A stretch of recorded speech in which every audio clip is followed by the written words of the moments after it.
In this video, I'm going to show you how to remove the password from your Shopify store. First, go to your Shopify dashboard. Once you're there, click on Online Store from the left-hand side menu. Then click on the third option, which is Preferences. Here, you'll see that password protection is currently enabled. For instance, the toggle might be grayed out, and that's because you can't disable it unless you choose a Shopify plan. So, to remove password protection, click on Pick a Plan. You'll then be shown a list of available plans.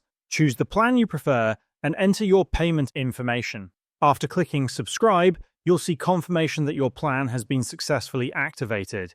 Then, enter and save your store address. Once that's complete, the password protection toggle that was grayed out will now be available. Click on it to disable password protection. After that, click Save at the top of your screen.